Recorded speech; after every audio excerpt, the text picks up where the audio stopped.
Hello, my name is Danny Whitbeck, and I'd like to give you a presentation on the impact of the fur industry on the Great Lakes state. In this presentation, I hope to tell you some main ideas of the fur trade in Michigan, as well as the historical significance and what I also got out of this project as well. First, I'd like to tell you about the Native American relations with the foreigners, which included the British, the French, and later on Americans, and also what impacts they made on the Native Americans. The Native Americans really loved the goods that came from Europe. As a result, or some of the goods that came from Europe were stuff like tobacco, guns, ammunition, new food, and alcohol. Those goods were loved by Native Americans, as I said, but also they became really dependent on them as a result of trading furs for those goods. One issue was that it really impacted the environment. Native Americans went out and were hunting and overtrapping of mammals which bear furs. As a result, they traded those for the goods that came from Europe. But the biggest issue of impact that the British, Europeans, and the Americans made on the Native Americans were the exposure to new diseases. In Europe, diseases like smallpox and the measles were not a big issue because they knew how to treat them. In the New World, or in Michigan, the Native Americans never experienced diseases like those before, and as a result, it impacted them greatly. It was even said to wipe out complete villages because they didn't know what to do. Next, I'd like to tell you about Jacob Alster and his American Fur Trading Company. The company was established in 1808. As a result, Alster was a very successful businessman who studied in London and really knew how to talk to the Native Americans and trade with them. By doing this, he was able to set up many numerous trading posts along the Great Lakes region. His headquarters he set up were in Mackinac Island, and it really helped him spread to the rest of Michigan. A setback they experienced in 1812 was the War of 1812. As a result, he had to go to Canada for that year to help trade and make his profits.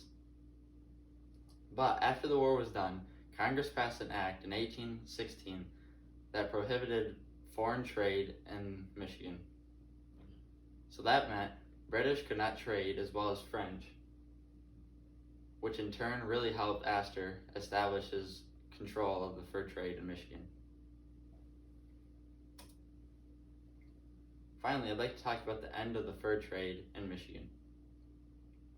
The fur trade started to end in the mid to late 1800s as a result of hunters and trappers starting to move out west in search of new animals such as bison.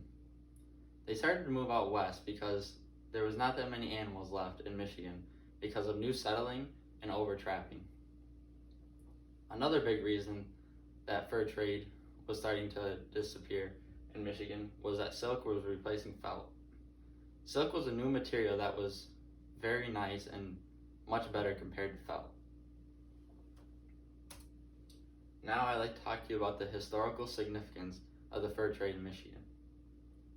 The fur trade really helped build what Michigan into what it is today. It also helped build many larger cities like Mackinac Island, Mackinac City, or Detroit as being major outposts of the trade.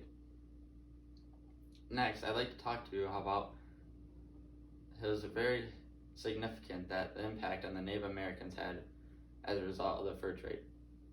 The fur trade really couldn't have been what it was without the Native Americans guiding and trading furs with the Europeans.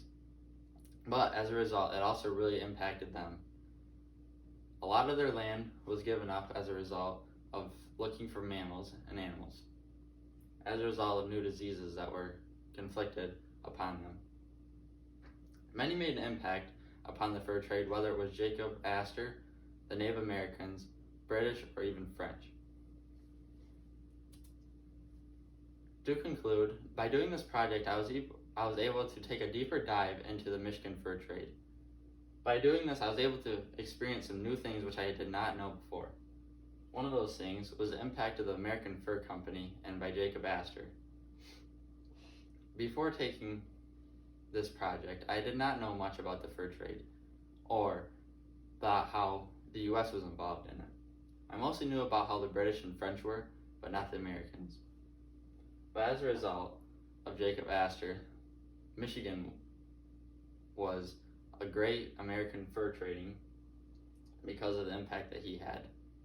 Thank you. I really hope you learned something from this presentation.